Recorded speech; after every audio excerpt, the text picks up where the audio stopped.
A very good afternoon to you all, and welcome from me, Rukidi Edward Kijanangoma, to UBC Lunchtime News this Monday, the 20th day of January 2025.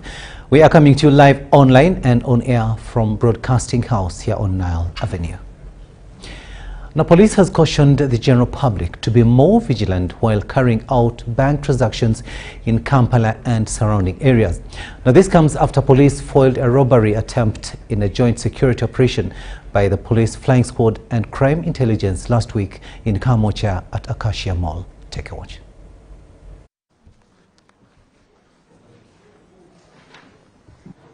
This operation, we told you that it was intelligence-led, with officers strategically deployed to counter the suspects. These suspects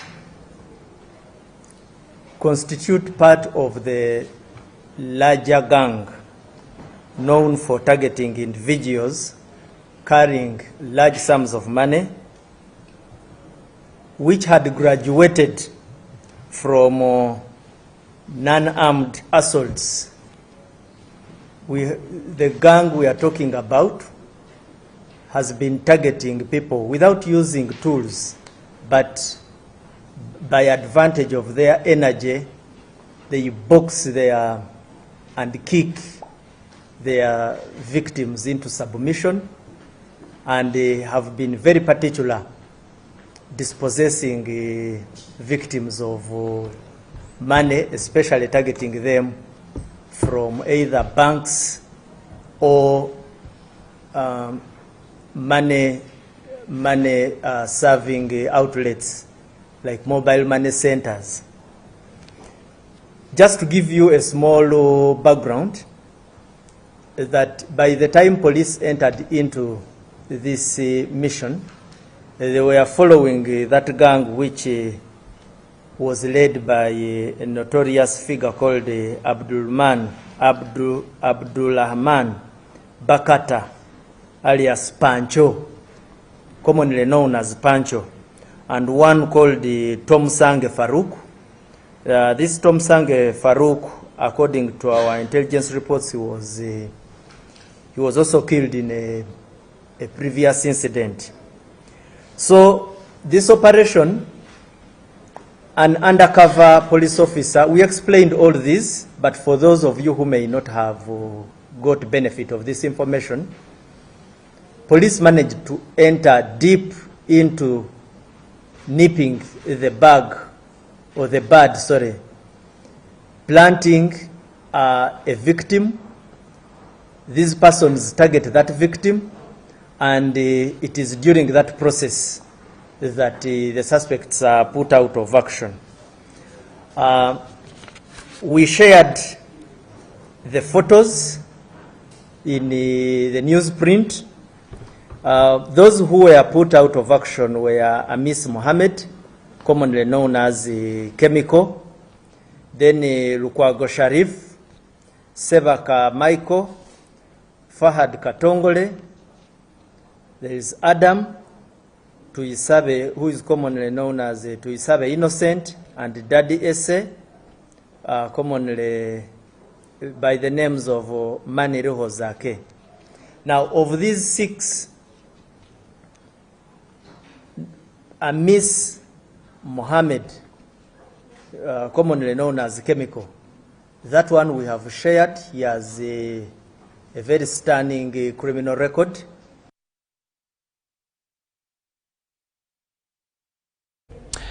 Now, the Electoral Commission is targeting over 22 million registered voters to fully participate in the forthcoming 2026 general election.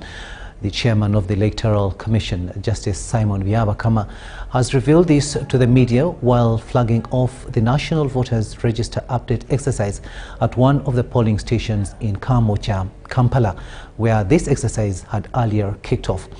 Now, the exercise will take 21 days, starting today, the 20th of January 2025 to February 10th.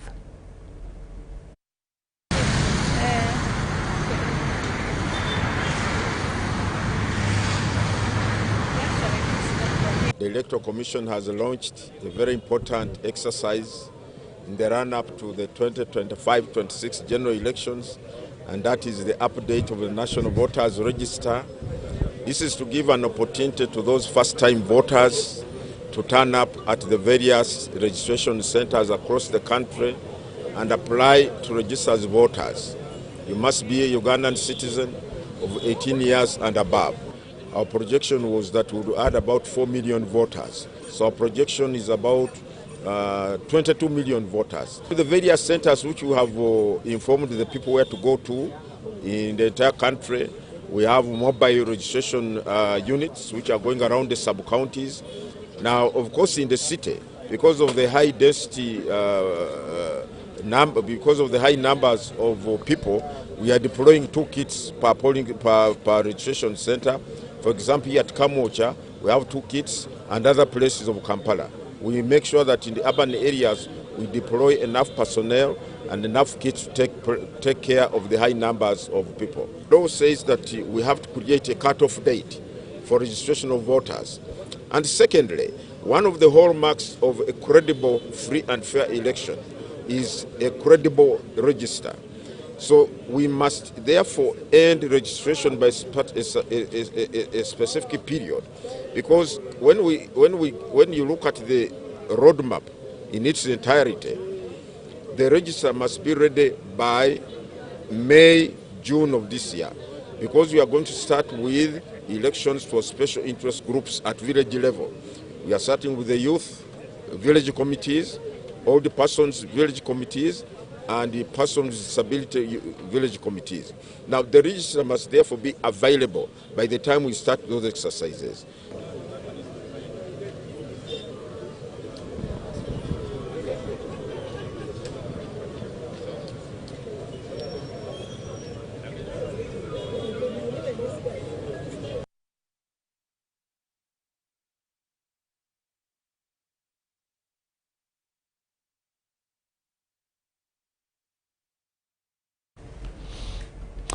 Now, United Nations Office on Drugs and Crime, in collaboration with the anti-corruption agencies, has stressed the importance of initiating financial investigations at the earliest stages of corruption probes.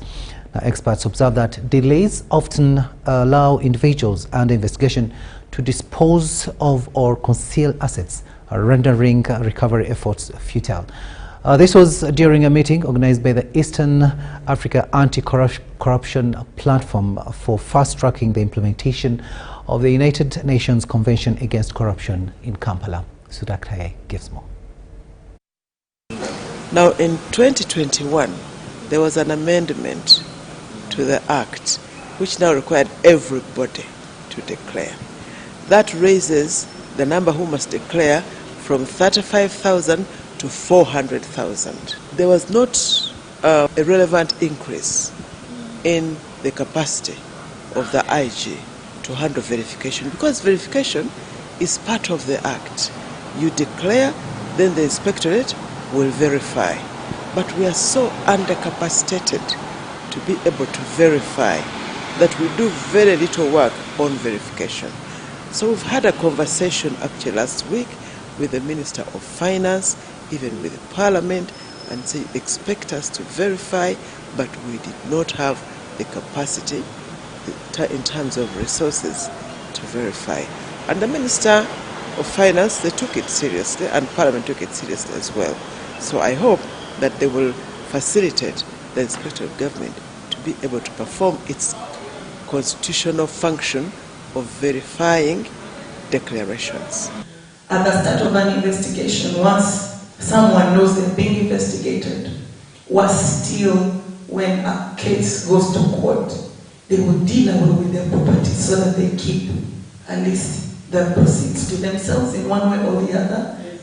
They sell or conceal it in some way. At the end of the day, you'll have nothing to find at the end of the process. Investigation.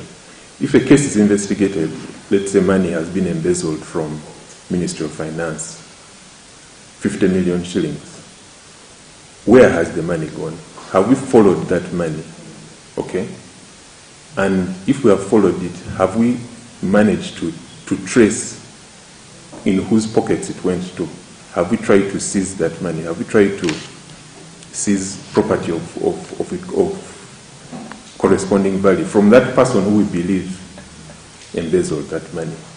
If we do that, we would be able to seize attached property, of course, through a court process.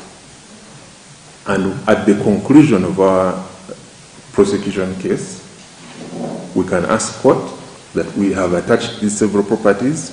We believe this money which was embezzled, this 50 million, led to the purchase of these properties. We reasonably believe so. And therefore we pray that these properties are attached and confiscated and given to government. The issue now is about investigating this 50 million X stole.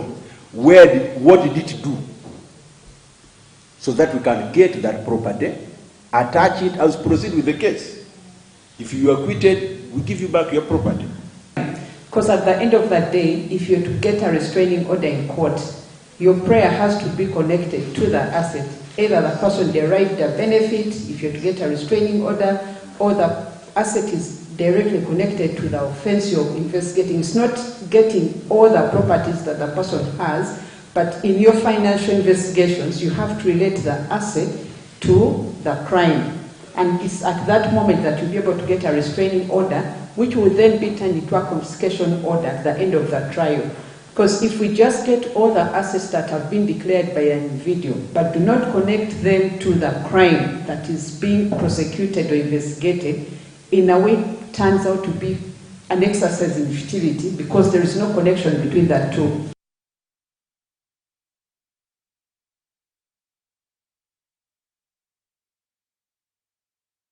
UBC Lunchtime News will now take a short break, but we'll be returning with much more. Do stay with us.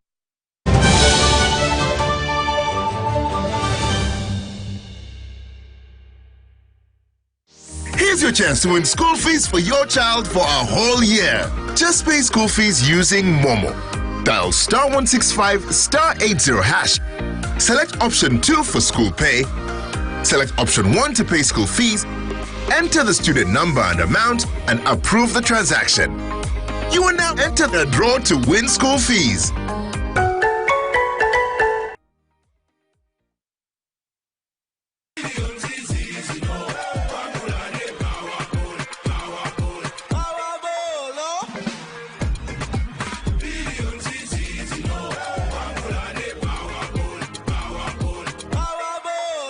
Step into a world of excellence, comfort and pride with Royal Form Furniture, crafted to perfection right here in Uganda. We bring you state-of-the-art living room furniture and bedding products at affordable prices.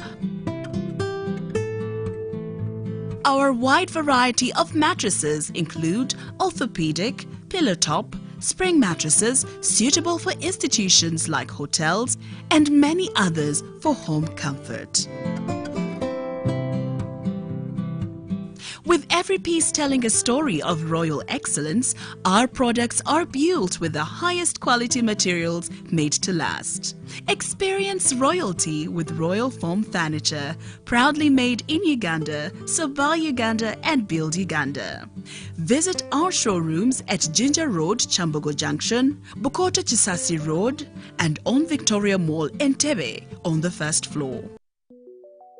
Government of Uganda presents Post Buses in Uganda, operated by Posta Uganda. We specialize in professional transport, courier and vehicle hire services across Uganda. Our routes include Kampala Masaka Mbarara Kabale Chisoro, Kampala Mukono Jinja Mbale via Tirinyi Road Soroti Lira, and Kampala Luero Kamdini Gulu Kitgum. Our main offices are located at the Post Office Head Office on Kampala Road, with booking services available at counters 23 and 24 at the General Post Office. You can also book at designated district post offices along our routes. For inquiries or bookings, please contact us on 0751 684 184. Posta Uganda. We deliver trust.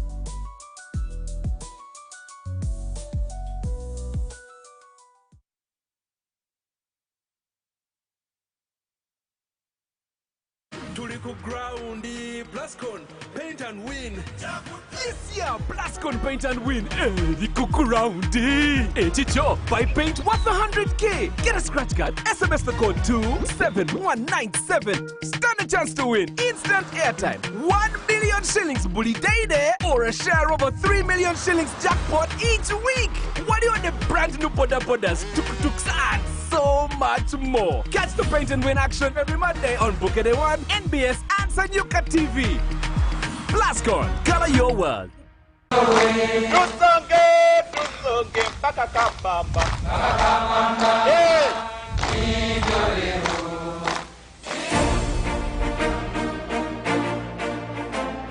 Join us on Sunday, January 26, 2025, as Uganda celebrates the 39th anniversary of NRM Liberation Day. This momentous occasion marks the day when the National Resistance Army or Movement, NRMA, took over power, led by President Yoweri Kaguta Museveni. The celebrations will take place in Mubende District at Mubende Teachers College grounds under the theme 39 years of NRMA, salutations for those who re-sanctified our homeland. Don't miss the live broadcast on UBC TV as we honor the sacrifices and achievements of the NRMA, a day to reflect on Uganda's journey towards peace, stability and prosperity. Tune in on January 26, 2025 and be part of this historic celebration. It's our mission to secure your money. Protecting your money is as important as earning it. It is for this reason that the Deposit Protection Fund of Uganda, DPF, was established by the government of Uganda to provide deposit protection to customers of regulated financial institutions. In the unlikely event that your commercial bank, credit institution or microfinance deposit-taking institution fails, the DPF will pay you up to 10 million Uganda shillings. Keep your personal information such as national identification number, mobile phone or an alternative bank account updated with your banker. Terms and conditions apply. For more information, contact DPF at Aha Towers, Plot 7 Lodell Road, Kampala. Call 0312-206-400 or visit our website at www.dpf.or.ug. We are the DPF. We protect your money. Protection Fund of Uganda.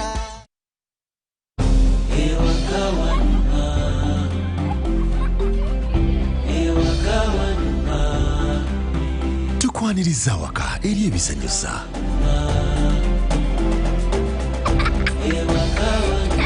Eri Wi-Fi buli wamu.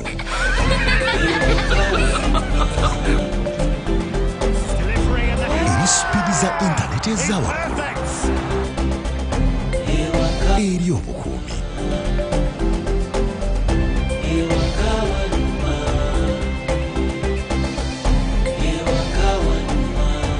Eri obuyambi obuli mu ddaala erisooka. Eri okwanguyirizibwa. Tukwaniriza waka eri MTN Wakanet, internet ensukkulumu eri buli maka. Kyalira www.mtn.co.ug kasale Wakanet. Tukwaniriza waka nga tuli wamu tewali kitulema. Seems to me now that the dreams we had before are all dead, nothing more. The holiday table is set. Steam rises from freshly prepared dishes. Family photos line the walls, but one chair remains empty. An empty chair that wasn't supposed to be empty today. All because someone thought arriving 5 minutes earlier was worth speeding through that last corner.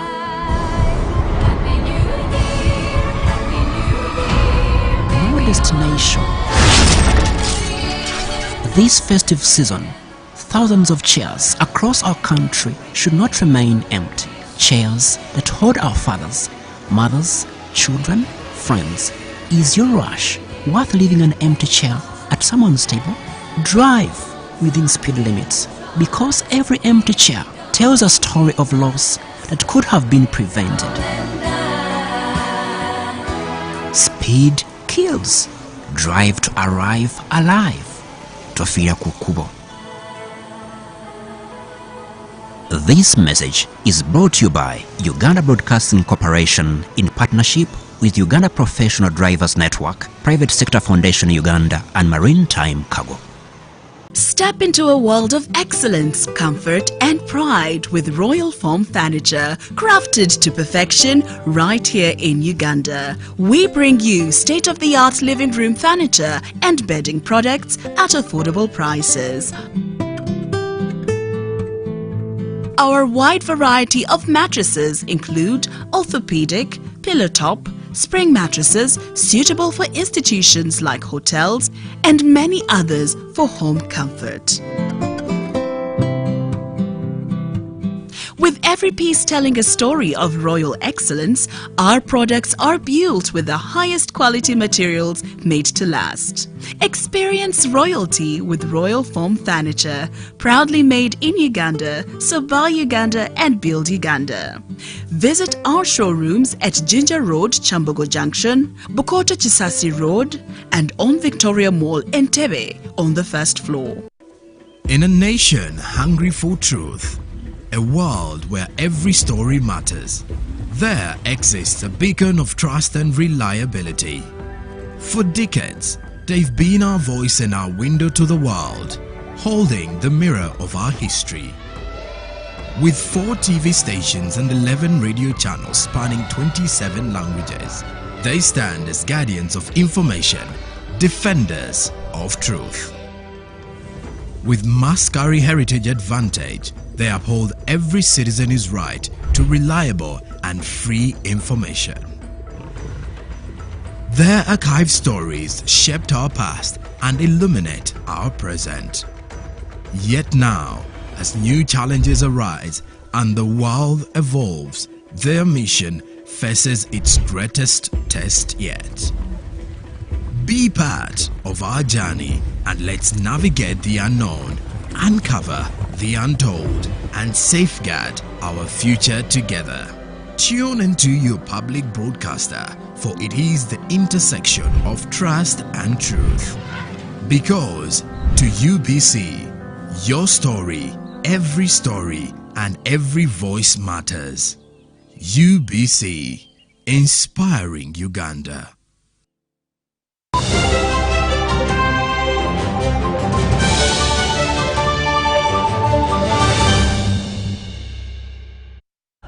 Welcome back from that break, and this is Lunchtime News here on UBC TV. Now, Uganda remains the leading refugee hosting country in Africa, with over 1.7 million refugees distributed across various districts. A study conducted by Dr. Ochola Roslin established that adopting community dialogues is an effective way for increasing family planning use among refugee and host communities. We have more in this story.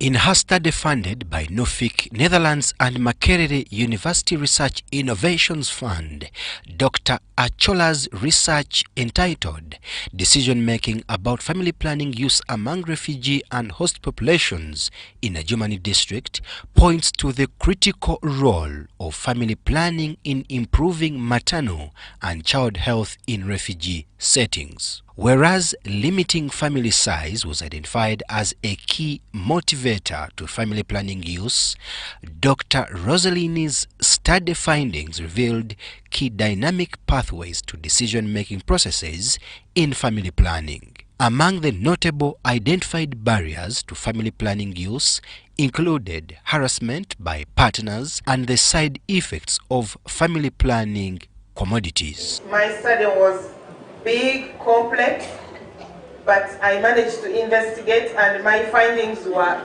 enormous. Women go through a lot in this country, both the refugees and the host population. And given what they go through, they cannot access services easily, and that's why Dr. Laro said we still have high maternal mortality in this country. My study, if well handled, can support to reduce the number of women dying in this country and children. Because family planning is one of the cost-effective interventions that can help us to reduce maternal mortality and child mortality in this country.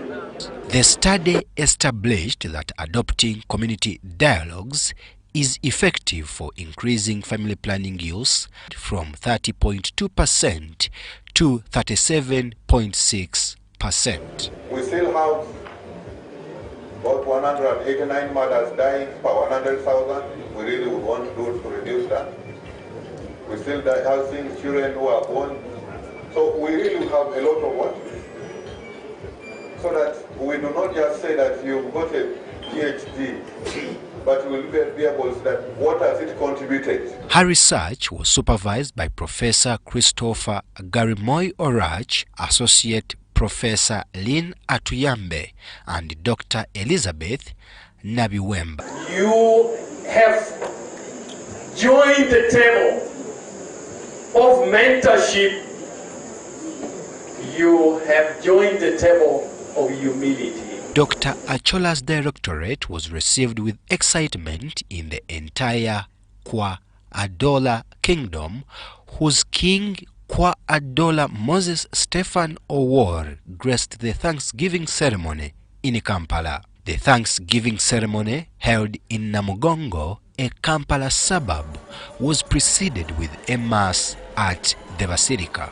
Currently, Dr. Achola is a technical advisor on sexual reproductive health and self-care at the Ministry of Health.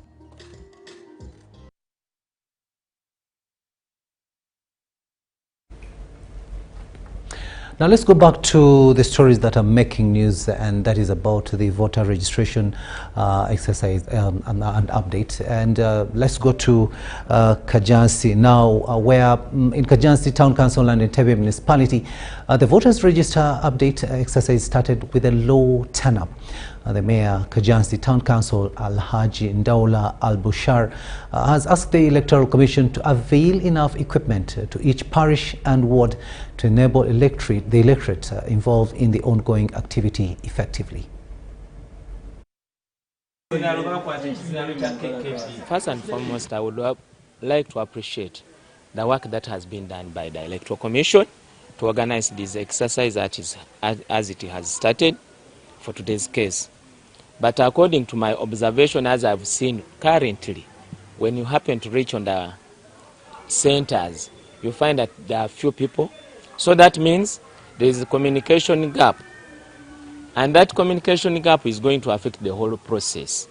In fact, when you look at the way how it has been conducted, you cannot give Kajansi Town Council with 62 cells, with 11 wards, only 3 kits. That's being abnormal. And I doubt whether the exercise was just done to show off that we are doing it for accountability, that this exercise was done, but the reality should remain, and they should know that this exercise is not going to be what? Flexible according to the what? To the allocation of the kits. With Kajansi, actually, for me, my humble prayer, I urge Mr. Tolobert Musinguzi to see that with Kajansi as a town council, it's large. The population is alarming. Then, when you look at the way how the kits were distributed, one is at Kajansi, catering for almost 4 parishes. More so those parishes, those are densely populated parishes. Chitende, Bweya, Namulanda, and Wamala. 1 kit. Then another kit is centered at the town council. I think you can see how many people are there. The operators are working on themselves instead of working on what? On their clients. So, I think it would be better if they happen to come up with a mitigation measure to see that if each parish is given a kit vis-a-vis the number of days allocated, they can operate at least within the number of days with a single kit per parish or per ward. But if we happen to go like this, it will be a total mess. And we shall just receive that the accountability was this money was spent like this. Yet, the exercise not what? Effective.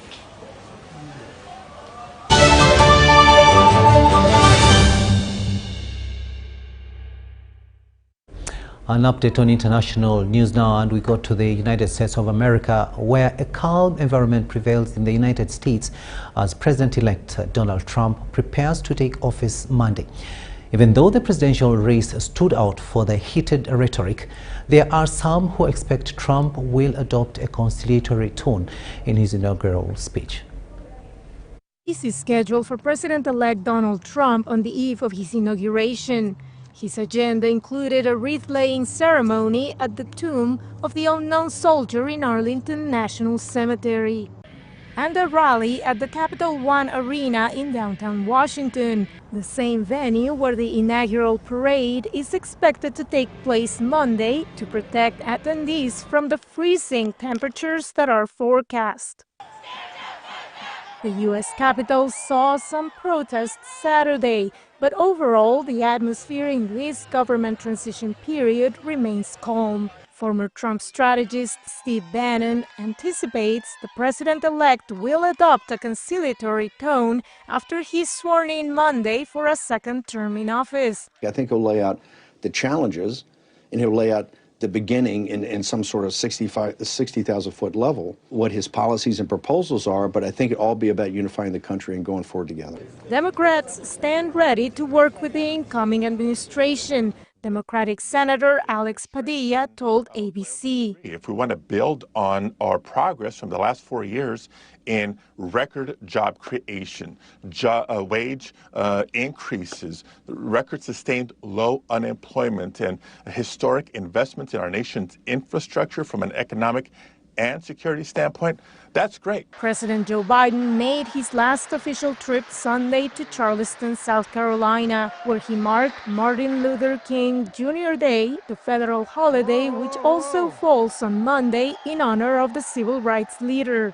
At least 25,000 law enforcement personnel are expected to be deployed to protect a smooth transfer of power from Biden to Trump on Inauguration Day. Veronica Valderas Iglesias, VOA News, Washington.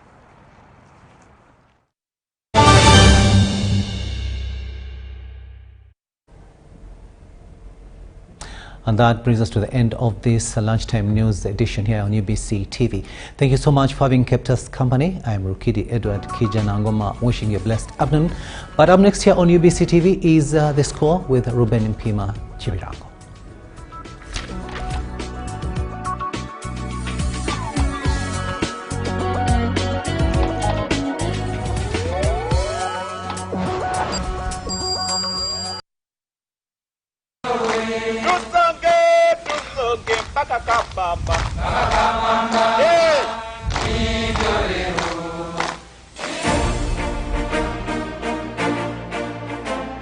Join us on Sunday, January 26, 2025, as Uganda celebrates the 39th anniversary of NRM Liberation Day. This momentous occasion marks the day when the National Resistance Army or Movement, NRMA, took over power, led by President Yoweri Kaguta Museveni. The celebrations will take place in Mubende District at Mubende Teachers College Ground.